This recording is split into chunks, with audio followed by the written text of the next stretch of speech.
Hello, everybody. Welcome to the Geezerology Gazette.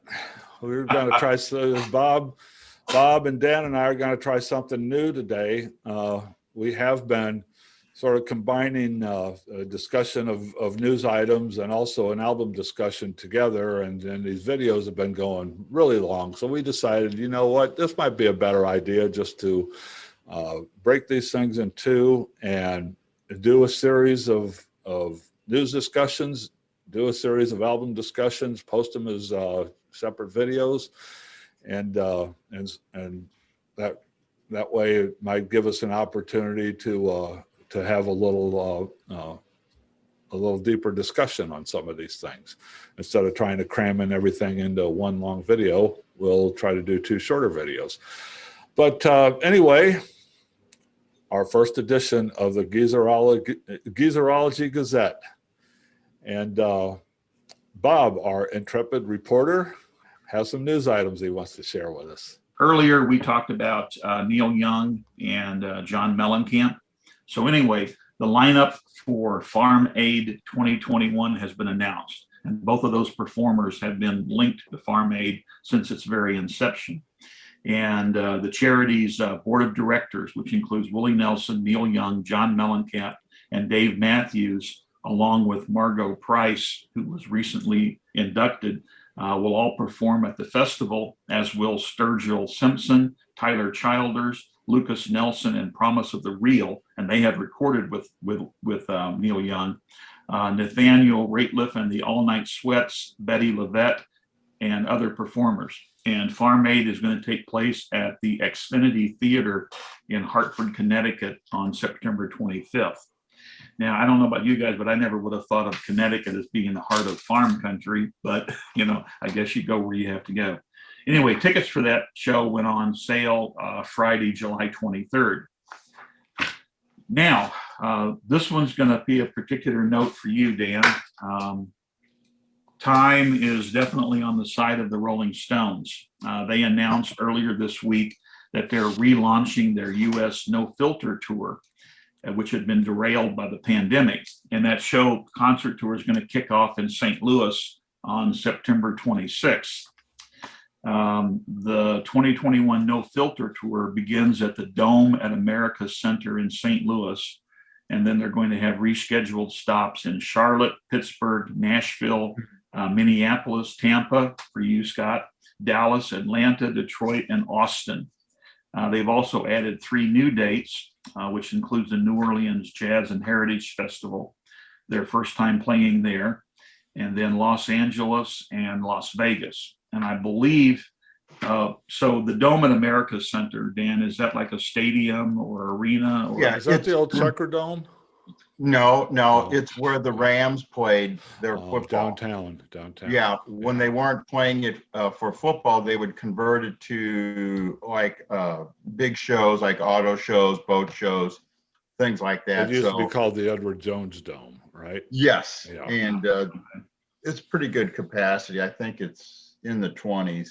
I think these are all going to be stadium shows. But what's kind of interesting about this is that if you take the ages of the Rolling Stones and add them all together, they total 308 years. Well, what's the average? How many Rolling Stones are there? 5? There are 4. Oh, 4? And yeah, Mick Jagger. Yeah. Mick Jagger. They tour with a bass player, but apparently they don't have a regular bass player member. Yeah. Mick Jagger and Keith Richards are each 77. Ron Wood is 74. Charlie Watts, the drummer, is 80. And if you think about the life these guys have led, they've all ingested almost every drug known to mankind. 2 of them, Charlie Watts and Ron Wood, have both had cancer. I think Wood had cancer for twice. Ron Wood, up until a few years ago, smoked like 30 cigarettes a day. Keith Richards smoked and all of that. Yet these guys are out there going to go on stadium tour, you know, at their age. And if you've seen the Stones perform anytime recently, you know, they still put more energy into a show than most young performers. And your 8-year-old grandson, when he is our age, he's going to be doing a video talking about how Keith Richards is still out there touring, right? Well, it's Can I interject something, Bob? It's relevant to this because just last night, Leslie and I were out with friends, and this particular guy, Ed, he was stationed in the Navy for 3 years, but he was a broadcasting major, so that's what he did in the service. And anyway, he retired from teaching. So he asked me last night, just conversation, he goes, "What do you think about paying $200 for Rolling Stones tickets?"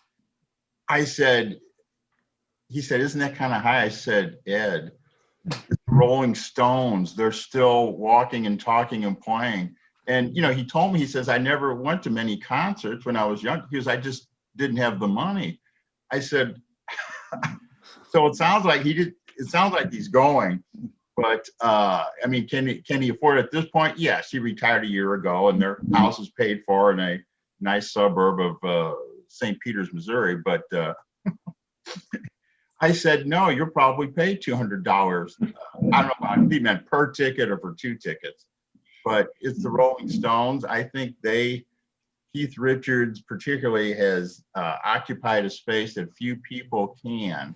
I mean, I know he's cleaned himself up, but you could go on and talk about all the paradoxes of Keith Richards, from movies, drinking booze endlessly, recovering from all that, writing a children's book, co-starring in a Hollywood movie. So it's kind of amazing, but I give them props. It's what they do. The fans are going to be there. I don't know if I don't think I would pay that money, but it's at the point you feel like, if you're a boomer. Yeah. Bob, you suggested when you're talking, let's talk geography for a second. You said Tampa, that's where you, Scott. Well, Tampa is like 200 miles away from me. In your state, so. Oh, okay. I was gonna say, no, I'm not driving 200 miles for a Rolling Stones concert. Scott, you're getting old, because how far did you drive from Springfield to Kansas City to see Neil Young? Well, that was Neil Young. That wasn't the Rolling Stones.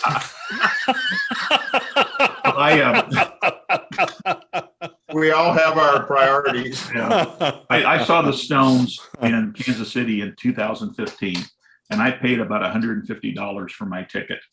And I actually went on to buy a ticket, and I said, "Oh man, I'm not going to spend that kind of money."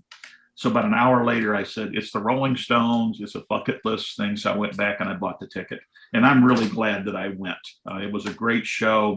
They were perfect. And I was in awe of Mick Jagger, the way that he still can perform.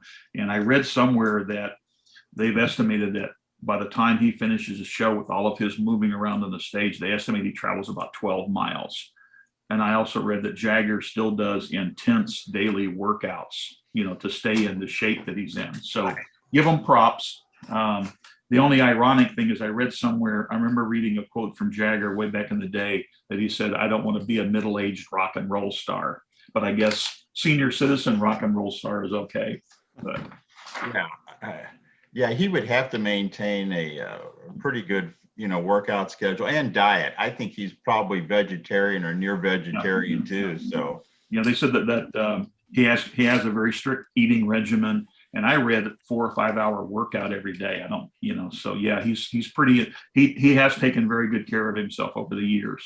So now Keith Richards, God, I'd love to have that man's genes. A friend of ours that, Scott and I know mutual, I won't say his name. He believes, maybe he was joking, that he thinks Keith Richards has had at least 2 full transfusions with people under the age of 30. So I don't know. Yeah, my guess is that Keith probably did a lot of partying back in the 60s, but probably about 5 decades Keith has been living right. Yeah. And it's just and all that is just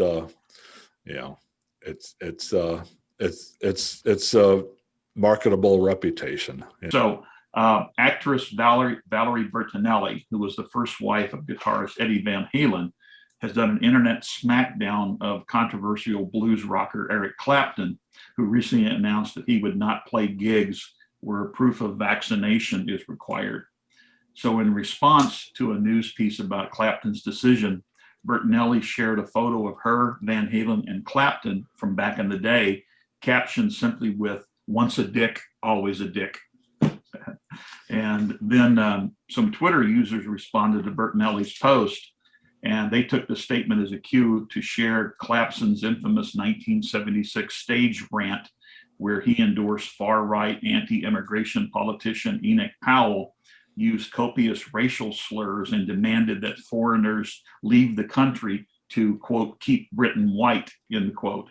Of course, Clapton has since expressed regret about those comments, calling the rant an awful thing to do. Was the Valerie Bertinelli thing, was that a Twitter post or? Yes, yeah. Oh, okay, I'll see if I can dig up a picture of that and Yeah. drop it in. Yeah. So anyway, Valerie, I think, had a pretty straightforward statement about her feelings about Clapton and his little opinion about the vaccines and such. So anyway, wanted to tie all those together. So anything, guys, on any of that? I do. It ties in with the tour item. Two things, actually. I'll start off with the one that's relevant. Talking about old rockers on tour. Jim Messina begins a small East Coast tour in September, and he'll be finishing up in Connecticut, November 15th, in Old Saybrook, which is down the road from Hartford, where my old Air Force buddy, Bill Roberts, and I attended a few concerts with him. I took him on the Wayward Path, and we saw Blondie together, but that was way back when. Anyway, I'm going to contact him and see if he's going to go to the Farm Aid, because he and his wife, they live in Hartford now. Oh, He's never been a country fan, but he's a huge Neil Young fan. So I thought that was interesting. And I did not know Messina was touring, but I would like to see him. But am I going to go to Connecticut to see him? I don't think so. No. Well, if you can make it a Messina / Farm Aid tour, if they're close enough together, heck, No, go for it. they're 2 months apart. Oh, okay. And then this is one item. It covers both pop and one of the more famous traditional crooners in American pop music is Lady Gaga and Tony Bennett will be performing the last concerts, well, together at Radio City Music Hall in New York on August 3rd and 5th. Not long ago, Bennett announced that he was diagnosed with Alzheimer's. And so, he's going to perform sporadically too, but Lady Gaga, who recorded an album with him, I think a couple of years ago, of American pop standards, they wanted to do this together while he's still in charge of all his, faculties. I think I just saw today that they are planning another album. I don't. Oh, and an album. Okay. I was just scrolling through, looking for something else, but I was scrolling through a list of albums released in 2021, and I believe, I don't want to take time to go back and look for it now, but I believe I saw on that list that that they had one. That they have one planned, but it was, but they don't have a release date on it yet or anything like that. Yeah, it's one of the more unusual pairings in the music world, but apparently Lady Gaga has always been a fan of his, and for Tony Bennett to record with her, I give him, props in that regard. So yeah, it was a fairly successful album, as I remember. Mm-hmm. It sold pretty well. I did read something today about tours and COVID. I see that Alanis Morissette had to cancel her 25th anniversary tour for Jagged Little Pill last year. So she's revived it now as I guess the 26th anniversary. I think they're still calling it 25th anniversary because it sounds better than 26th. But I noticed that the reason I just read it, because I saw a news item that Liz Phair was part of the opening act, and she had to drop out for personal reasons. But this tour is going to be Alanis Morissette will be the headliner, and but she'll be sharing a bill with now with Cat Power, who's going to replace Liz Phair, and Garbage, Shirley Manson. That could be an interesting show if it comes into your neighborhood. Burton Cummings and Randy Bachman are going out on tour, and they're coming Really? to Kansas City this fall.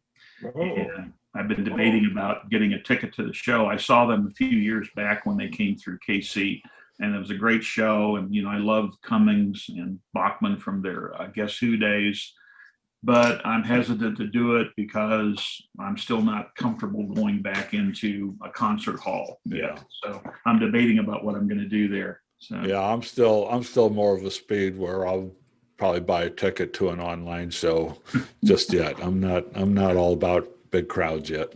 yeah, I'm not either. And I've had a chance to see Cummings twice, so I guess I'll just live on my memories of that. So Bob, is that a definite date for the Kansas City? Yes. Show? Yeah. Mhm. I mean, to me, they were the, the meat and potatoes of Guess Who, and I'm going to suppose at least half the show is going to be Guess Who songs. At least half, if not more. Yeah. And when they toured a few years ago, they alternated between doing stuff from Bachman's career with BTO, Bachman Turner Overdrive, and then their Guess Who days. So yeah, it was probably, if I remember correctly, I think it was more Guess Who material, but they mixed the two of them together. Well, there was a lot of Guess Who material that was post Randy Bachman. I mean, they sold a lot of records after Randy Bachman left. Correct. Yeah. Yeah. So. And see, from a personal standpoint, the Guess Who is one of Leslie's big group. She would love to go see them. So anyway, that might be a family consideration. We'll have to see. We may have to invade your part of the state, Bob. If you need a place to shack up, man, you're more than welcome. There's a club in Kansas City called Knuckleheads, which is down in one of the old industrial areas, and it's a really cool place to go to shows. And during the winter time, they do shows indoors, and it maybe holds a few hundred people. And then in warmer weather, they have these big garage doors that they roll up, and they have an outdoor stage. So then you get maybe 700-800 people in attendance. And I saw Burton Cummings doing an outdoor show there, and that was awesome. I mean, just, you're talking about a few hundred people, and Cummings with a great band, and it was a wonderful show. I think the guy's got an incredible voice, and I love Guess Who music, so that was a great show. Yeah, one of the best voices in pop rock music. Just and an underrated keyboard player, I think, too. So. Oh, absolutely. All right, moving on, guys. Move on. Okay, a couple things about documentaries. We talked last week about the McCartney doc and the one coming up on the Beatles, Let It Be. So we've got a couple other documentaries out right now. One of them covers the chaos of Woodstock 99, and that's relived in a new HBO documentary called Woodstock 99, Peace, Love, and Rage. And that premiered on HBO Max July 23rd. And Woodstock 99 was held 3 decades after the original Woodstock Festival. But Woodstock 99 was far from the 3-day festival that lived up to its promise of peace, love, and music. Woodstock 99 is best remembered for the mayhem that occurred there. They had overpriced bottles of water, $4 for a bottle of water back in 1999. Malfunctioning porta potties.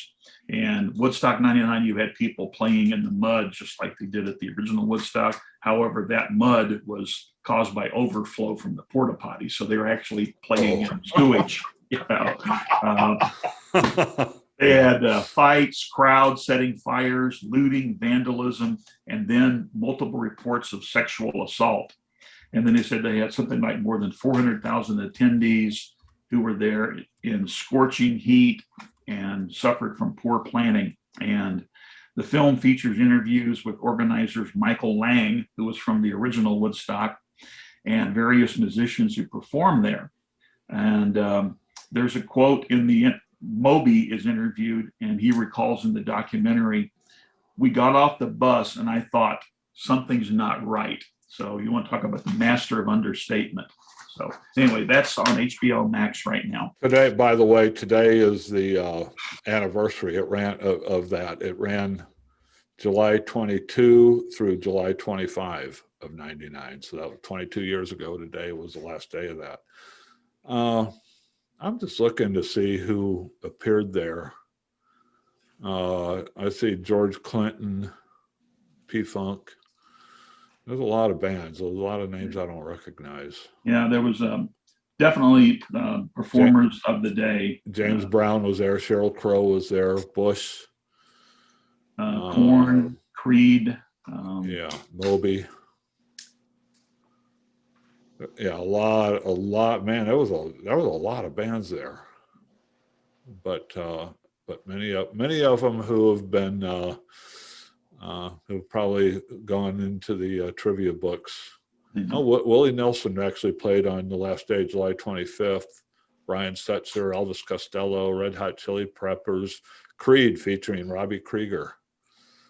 Krieger played with Creed. Really? Yeah, according to Wikipedia. I did not know John that. Entwistle did a solo.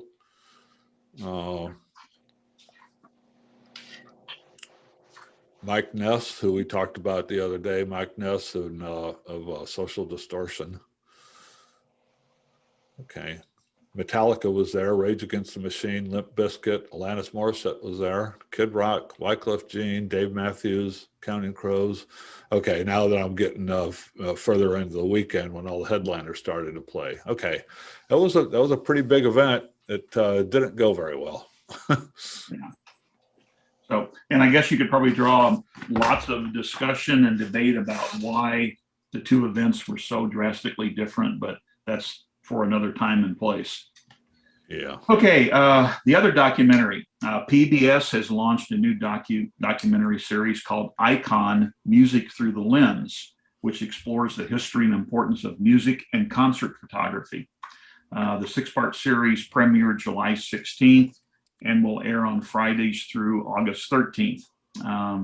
Icon episodes will delve into the nature of concert photography and album artwork, as well as music photography's relationship with magazines, the world of fine art, and the internet. And if you've missed any of those on PBS, you can catch up with the episodes on pbs.org. Really? Yeah. That So sounds I haven't had a chance to interesting. see any of them, but I think they sound kind of interesting. Especially would be interested in the album artwork part of it. What's the name of it? It's called Icon: Music Through the Lens. Yeah, here in St. Louis on Channel 9, which is the PBS station, they've been running previews of it. And it looks, they have interviews with some of the iconic concert photographers. A couple names you'll come across. Yeah. I hope they talk to the photographer that did the Morrison Hotel cover. Yeah, Henry Diltz or Ditz. Henry Diltz, yeah. Yeah. He also did the cover for Crosby, Stills and Nash's first album. Correct. Yeah, and they stumbled across that house, with the couch on it by accident. So they all got onto the couch and he took their picture. And afterward, everybody said, "Man, that's a great photograph, but the name of the band is Crosby, Stills and Nash." And they said it would be really awesome if we could get the photograph to have Crosby, Stills and Nash actually in that row. And they said, "Oh, okay, well, we'll go back." So they go back the next day and the couch is gone. So the 3 band members appear out of sequence with their names. But, yeah, there's a story. I've seen a couple videos on YouTube of interviews of him where he's talking about the Morrison Hotel shoot, and basically what they just found this hotel, in the middle around downtown Los Angeles, and they went in, tried to take a picture, and they wouldn't let them do it. So they were standing around outside, and all of a sudden they saw the one guy who was working in there. He went to the bathroom or something. So it's like, okay, go. So they all ran in, just sat down in front of that, inside the building at that place glass windows at Morrison Hotel. They ran in, sat down. He shot off a few pictures. They got up and ran out before the guy came out of the bathroom. So none of that was posed or anything. And it's just such an iconic photo, Yeah. And then the pictures where they're all at the bar drinking beer. That's from the Hard Rock Cafe. Yeah, Yeah. which is I thought was interesting, and I think that was Right. before it became a big chain or Right, whatever. right. No, it was just a little old man hole. dive bar. Right. You know, they popped in there and just started drinking some beers and shooting photos. Yeah, and the Hard Rock Cafe part was not dealing with music. It was like the hard rock life, working man type Right. joint. Yeah. All right. Okay. Now we're going to segue into the influence that classic rock still has on music sales. And some of the biggest classic rock acts made it on the Billboard's list of the top paid musicians of 2020. So even though the coronavirus pandemic shut down touring, some of these legendary rockers still made some serious jack from streaming and publishing. And the Eagles landed on the fourth spot with income of $16.3 million. 11.4 million came from touring because they played 10 shows just before the lockdown. But they also brought in 2.7 million from streaming, 1.2 million from publishing, and 970,000 from sales royalties. Queen was at number 7 with 13.2 million. The biggest chunk of which came from streaming with sales of 5.5 million, 5.3 million in sales royalties, which mostly came from this limited edition box set they put out, and 2.4 million in publishing. And Queen did not tour at all in 2020, so that was just from music sales. The Beatles were at 8th place with 12.9 million. And they're still raking in some serious cash. They had over 1.8 billion streams. They made 5.1 million in streaming alone, but they also sold 671,000 physical copies of their albums.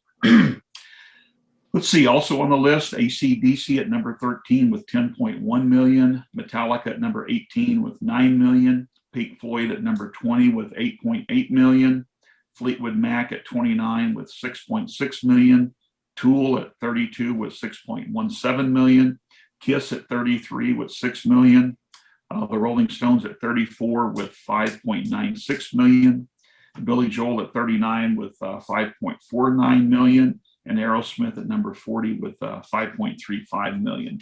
So there may be gray in their hair, but they're still selling well. And now, I'm assuming that not all of this money went to the artists. I'm assuming that's total sales. And of course, a big chunk of it's going to the record company and the streaming services and stuff. But it still shows, I think, to the enduring popularity of the classic acts. Well, I think it shows.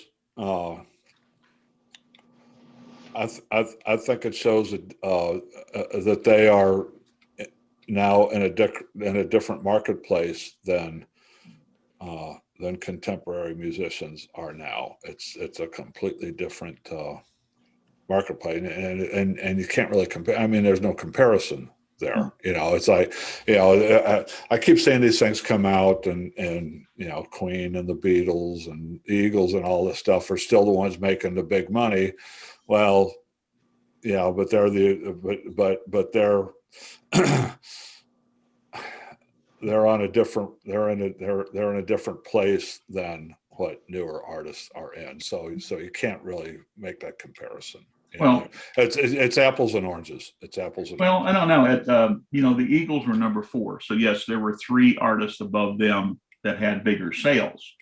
But if you think about the Eagles being almost 50 years out from the onset of their career, I don't think they've released any new music anytime in the recent past. But they're still generating that kind of revenue, so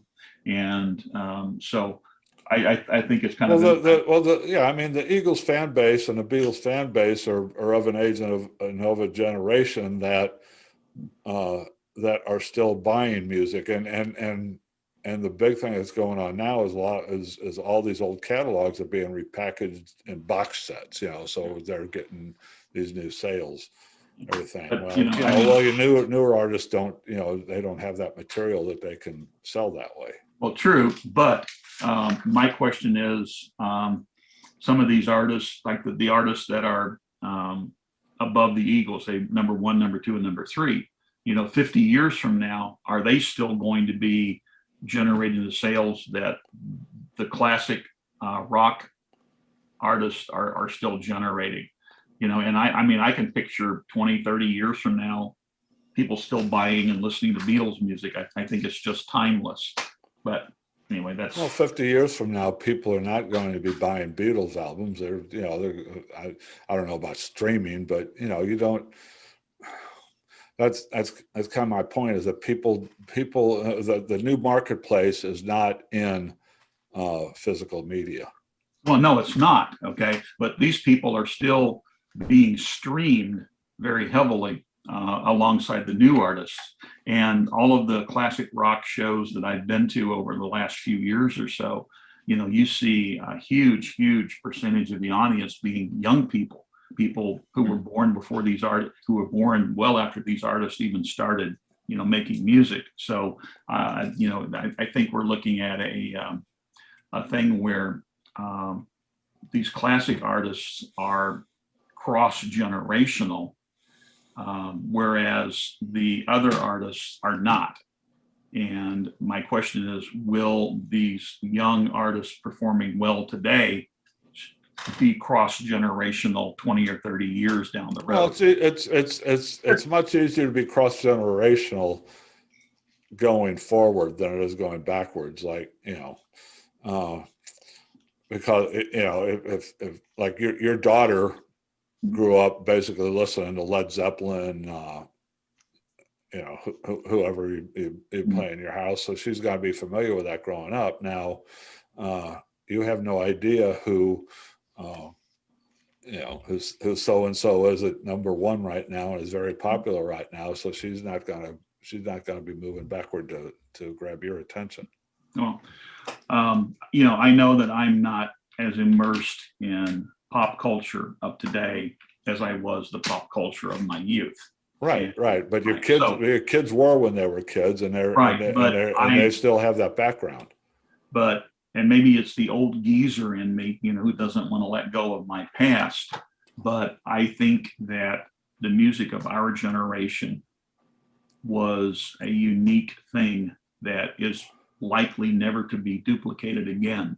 And I think that a lot of what was created back then is going to be somewhat timeless. And I question whether some of the stuff that is being made today will stand that test of time. Yeah. So Bob, I tend to agree with you. I think of the contemporary artists today, there probably will be some, I would hope for the sake of their, fans, that it'll make that crossover into legacy or classic. But I think all the conditions were right for artists in the 60s and 70s. Well, a completely different environment. Oh yeah. Completely different creative environment. It's not because they were more talented, it's because they had much more opportunity. They had more doors open to them and had much more opportunity to break through. Okay, moving on, guys. My last item, that's on a more serious note, probably. This is coming out of Great Britain, where the legislature has been digging into the music industry and music streaming services. And the story leads out with an influential group of British lawmakers wants a complete reset of music streaming's business model. And they claim they want this so that artists can earn a fairer share of the revenues made by giant companies like Spotify, Amazon, and Apple. And Great Britain has a thing called the Department for Digital, Culture, Media, and Sport Committee. And they heard testimony from more than 100 artists, record labels, and producers and streaming company since last October. And the committee says that they found that musicians and songwriters make, quote, pitiful returns, end quote, if they make anything at all. It says often artists don't even know how much they're supposed to earn because agreements between record labels and streaming services are subject to non-disclosure agreements. It said that in the UK, musical artists earned on average £23,059 in 2018, and that's equal to $31,963 in US currency. It said the average annual income in the country is just under 30,000 pounds. And it said that about 92% of these artists said that less than 5% of their income comes from streaming. And so, and then when you consider the pandemic lockdown, these artists had virtually no income if they were relying on streaming since they couldn't perform live. The committee went on to say that streaming services do make money. In 2019, streaming earned about $11.2 billion out of the music industry's $20 billion in revenue. And it said it is now such a large part of the industry's future that investors and funds are spending hundreds of millions of dollars to pick up rights catalogs of stars. And it says, but the musicians themselves, especially if they aren't stars or even close, depend on live performances for like 70% of their income. So break this down for me. What is Okay. the nut? What is the nut? What is the lead sentence here? Okay, the lead sentence says that the record companies and the streaming services are taking the majority of the revenue from streaming. The artists and writers and performers and such are getting a very small percentage of it, and that there's a lot of secrecy in all of this streaming stuff, and that artists don't even know if they're getting their fair share of the money. Okay, and this is something that the UK that British lawmakers are trying to fix. Well, the committee has done an investigation and has made its recommendations. So whether Parliament will take it up and make changes or not remains to be seen. This is just the initial report from their investigative committee from Parliament. My question. Oh, excuse me, Bob. Sure. My question is, for a lot of the lesser known musicians and artists, without contracts to major labels, let's say they record their music in a garage and mix it with their own laptop and they upload it, they're kind of without any major contract, they're just kind of another minnow in the sea almost. And pretty much. I have no idea how you would get your music onto like Spotify or Apple Music or whatever. And if I understand correctly, if you put something on YouTube, it has to generate 10,000 visits or something before you start getting revenue from it. I thought I read that somewhere. So I don't know if independent artists can even get on these streaming services or whether they have to do something, totally on their own. I know that, and Scott and I have kind of talked about this in the past, there are artists out there that are doing like crowdsource funding and things like that, to get their music made. But the deal with the streaming services, it says, to get into a little bit more detail about how it works, it says if a song is streamed for at least 30 seconds, it's been officially played for the purposes of revenue. And it says that Spotify and the other services keep around 30 to 35% of their gross revenue.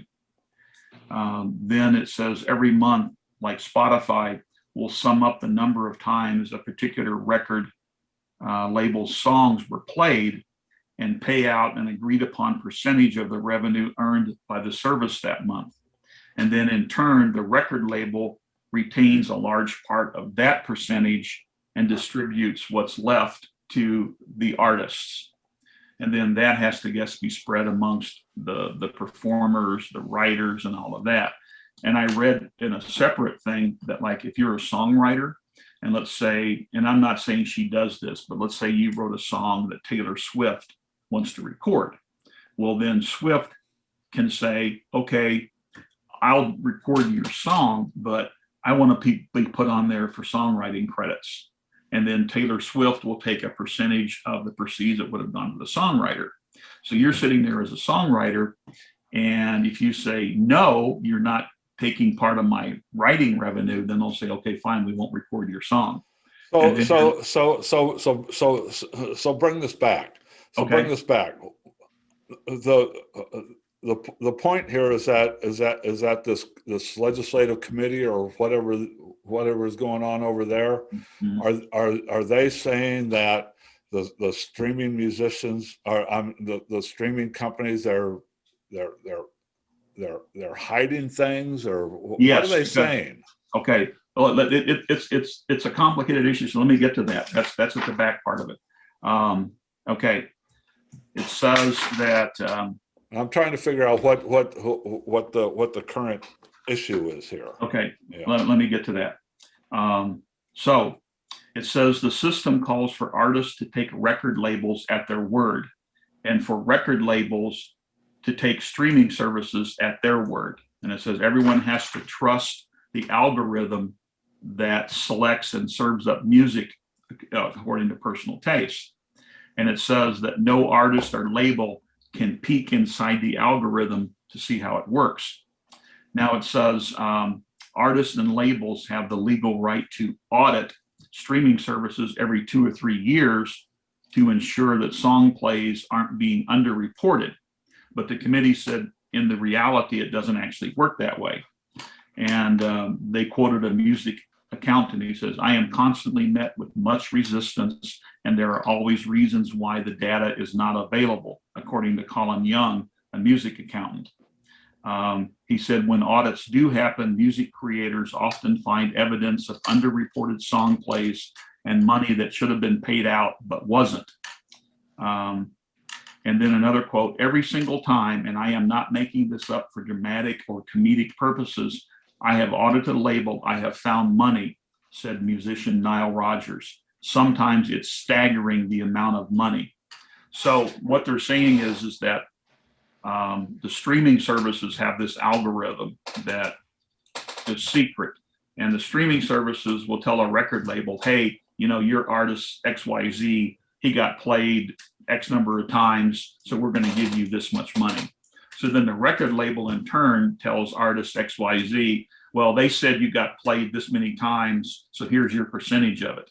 Nobody knows whether any of those figures are accurate and that it could be underreported, whatever. But what they're saying is by the time it filters down to the artist, they're getting a very, very small slice of this great big pie.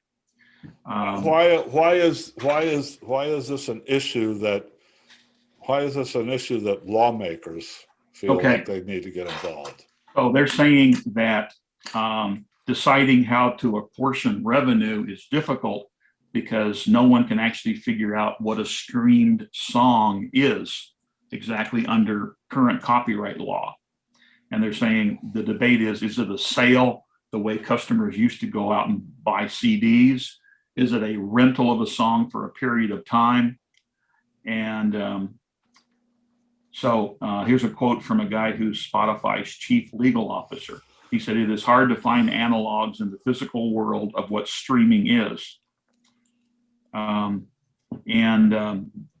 committee is backing a different model, which they say is closer to music broadcast over the radio or like DVDs rented from library.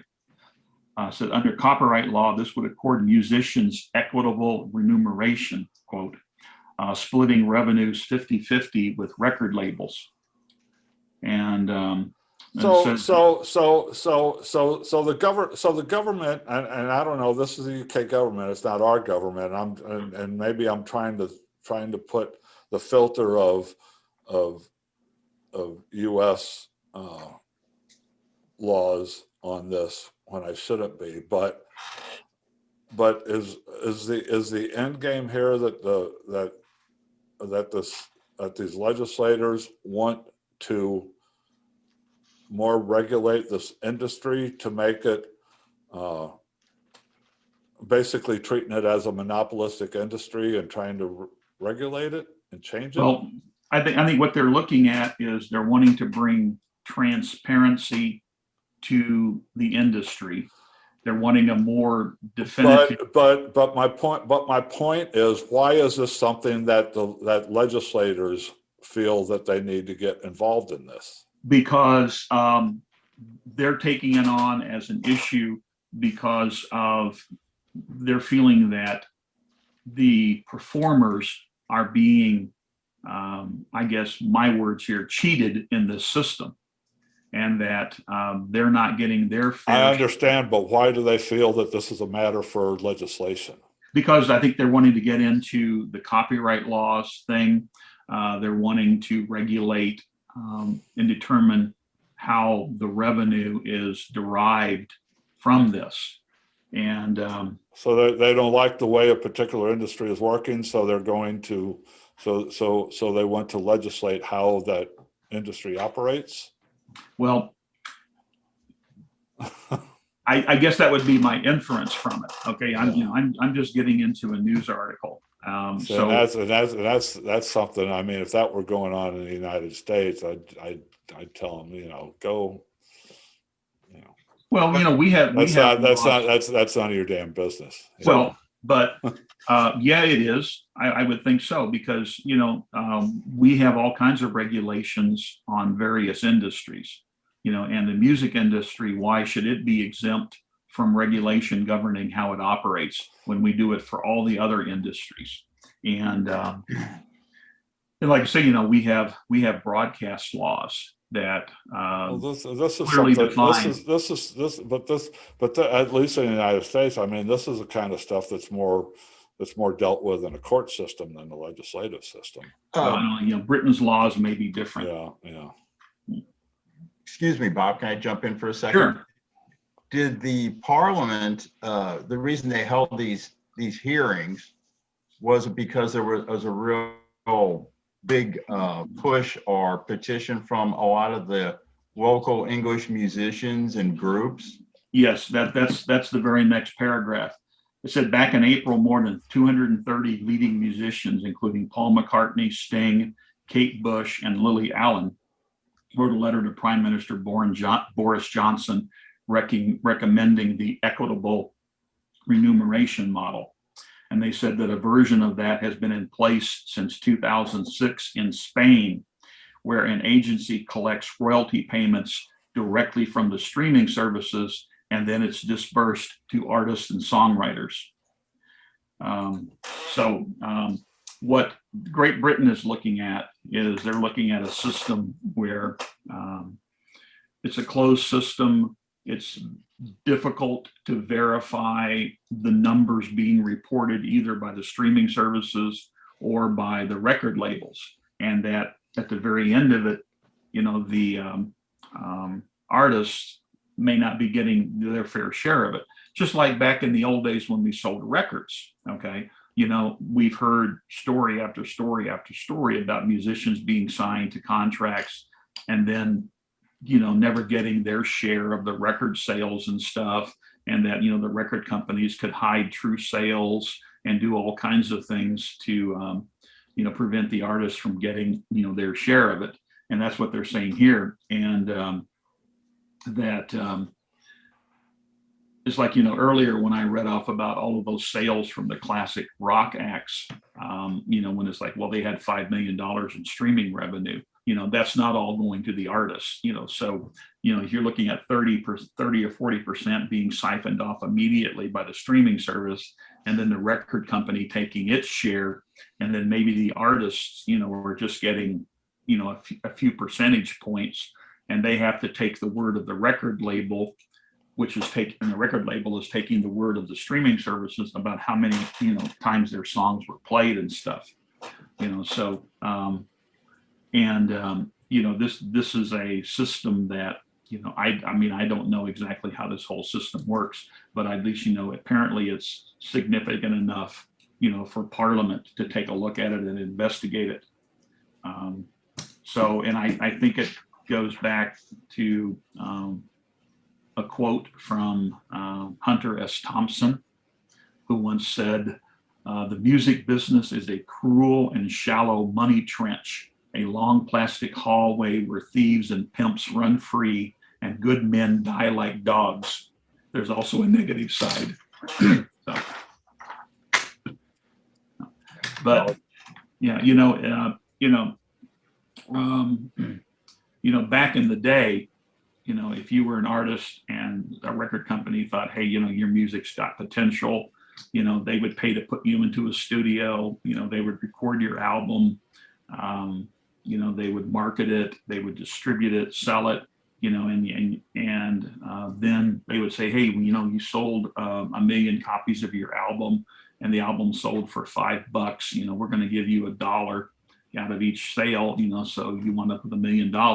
And again, you're some 20-year-old kid who's been making music in his garage, and suddenly you're an overnight rock and roll star, and you are suddenly being hit with accountants and managers and all these people signing you to your contracts, and you're out there living the rock and roll lifestyle, and you're indulging in everything, and then suddenly the record company sits down with you and said, okay, well, we advanced you X number of dollars, and it cost this much to make your album, and you went out on tour, and and it cost $100,000 for your groupies, and blah blah blah, and this, and all of a sudden you owe us money. So it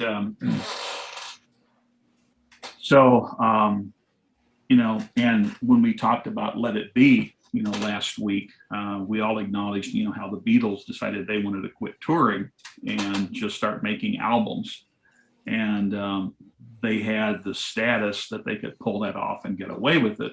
But that was back in the day when you could make money off of album sales, and the music industry back then was driven by album sales, not necessarily performances. And if you went out on tour, it was to promote an album, because that's where you made your real money.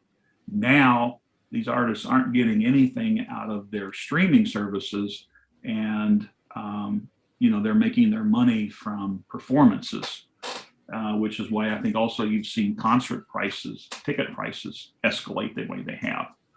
So you can listen to music all you want, unlimited, for whatever your monthly subscription fee is, and you don't have, I didn't want to think about how much money I've spent over the decades buying music, but now, for, I don't know what a streaming service costs, $10, $15 a month, whatever it might be, and you can listen to as much music as you want. But then, if you want to go see that artist, then you're going to plop out some big dollars. Yeah. So the whole system has flipped, and so you're not going to, as an artist,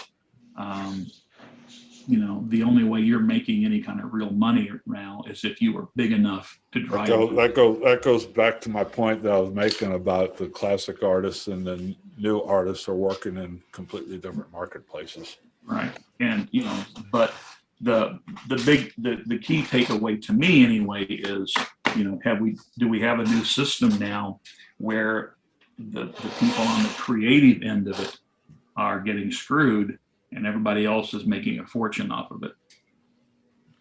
That's probably the way it's always been. Well, I think it's maybe worse now than it was in the past. You just have to figure out a way to move through it. It's just that the corporate folks have gotten a lot more power. Just the marketplace has evolved to the point where the corporate folks have just gotten so much power now than they used to have. I think in the past, it was just the artist and the label and their management. Now, on top of that, you have the streaming companies, and it's just another layer to get your music out there, and that's what all groups want, regardless of genre. They just want the public to hear their music, and they just want a chance with the public. And yeah, it's another door they have to break through, so to speak. But I think I don't know. Unfortunately, it's not going to go back to vinyl. That would make things simple again. But I think vinyl will always be around as far as maybe a cottage. It's having a resurgence among younger people, and that's where a lot of these that's where a lot of sales are happening now is reissues of catalogs on vinyl, because it's become a pretty strong, although rather niche industry right now, but it's becoming a thing. But the article I just read, it did briefly allude to the rights to music being bought up by these corporations, and we've read about here in the last quite a bit in the recent past, about like Bob Dylan selling his catalog, and I think Neil Young sold his and several others, and they sold them for, these huge amounts of money. And there's a companion article that I'm going to get into one of these, but there's a company called Hypnosis. I think that's the way it's pronounced. And they're also a company from Great Britain, and they've been buying up these catalogs of artists. And they just did another stock option buy thing to raise hundreds of millions of dollars to go out and buy more of these artists' catalogs. And it's become, I guess, a big investment thing because they're seeing the revenue coming off of the streaming services. So they're actually looking at that as an income source. And, so I think it's another case of where the artists and the creative people at the end of it are, in my opinion, it looks like they're getting screwed. And so anyway, I just thought it's an interesting topic to debate. And I don't know exactly how the music industry works, but apparently, lawmakers in Great Britain are taking a look at it. So anyway, that concludes everything I've got today, guys. Do you have anything? It's somewhat relevant. It's about a week old. It's just one quick note about, talking about classic rock. And then there's a group of artists, even before that, I'm talking Elvis, Jerry Lee Lewis, Buddy Holly. Dion DiMucci had his 82nd birthday, July, I believe 18th. And he's still recording, actually. Happy birthday, Dion. Yeah. Yeah. He recorded a couple of tracks with Lou Reed, I remember. You know what happened on this day in 1965 to Bob Dylan? Like a Rolling Stone. He took the stage of the Butterfield Blues Band at the Newport Folk Festival in 1965, and his old folky fans were not pleased. Was it Paul Butterfield? Paul Butterfield Blues Band. Yep. And actually, this is this coming week is there's another Bob Dylan anniversary. I think it's on Wednesday or Thursday is the anniversary of his motorcycle crash. Where was it? Yeah, on Thursday. On Thursday is the 20, 66, 30, about 55th anniversary of his motorcycle crash. He was riding his Triumph 55 motorcycle to a garage near his home in Woodstock for repairs when the rear wheel locked. He lost control and was thrown over the handlebars, suffering a broken neck. Yeah. So pretty eventful week of anniversaries coming up here for Bob Dylan. Do you know what else happened on this day in 1969? This involves Neil Young. He made his first appearance ever with Crosby, Stills, and Nash when he went on stage with them at the Fillmore East on this day in 1969. And then I think that was followed by Woodstock performance, if I'm not mistaken. Yes. Woodstock was in August. It was a month later. Yeah, in fact, I didn't know this, but I just read this, that Crosby, Stills, and Nash just hired him to help out with some of their live shows. And that evolved into him actually starting to record with them. But as we know, Neil doesn't play well with others, so that didn't. Yeah, so it's lasted a long time. It's just been rather sporadic, right? Thursday, I just went through anniversaries this coming week. Thursday will be the Thursday is a pretty eventful day too, July 29th. That's the day that in 1965 that the Beatles premiered their second film, Help. Thursday will also be the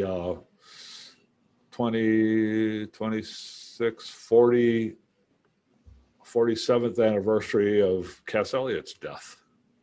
She did not choke on a ham sandwich. That's urban legend. She died of a heart attack. in a hotel room when she was just after she got finished playing a concert. Birthdays coming up this week. Today, Jim McCarty, drummer for the Yardbirds. Thurston Moore, one of the 50 greatest guitar players ever, according to Rolling Stone. But his from Sonic Youth, his birthday is today. He was born in 1958. Mick Jagger, his birthday will be Monday. Oh.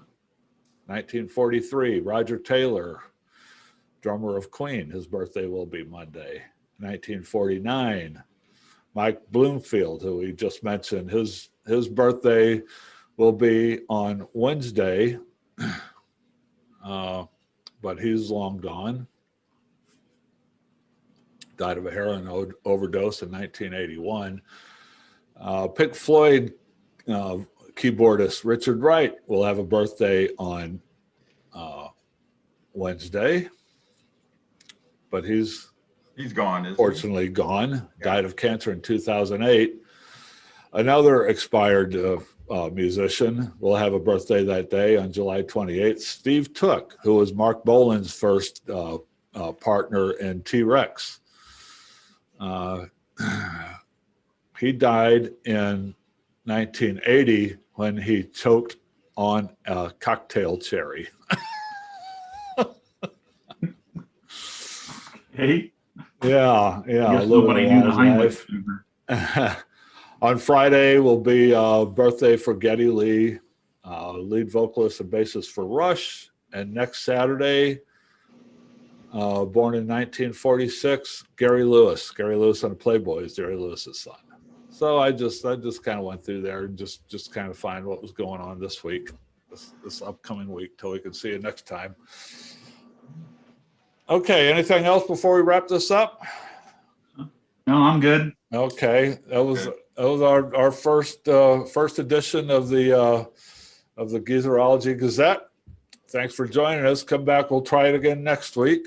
We'll iron out some of the kinks, and we'll see if we can do a little better for you next week. But we're working on it. We're trying. We want to give you some entertainment. So let us know down in the comments what you'd like to see from us, and we'll see if we can deliver what people want to see. Thanks, Dee. Nice to see you. Yeah. Thanks, Bob. Nice to see you. We'll be returning next week with another edition of Geezerology Gazette. Also next week, we will talk about the Yes album, Fragile. We'll get back into our album discussions. So that's all next week. Have a good week, everybody. Thank you. All right. Bye now. Bye.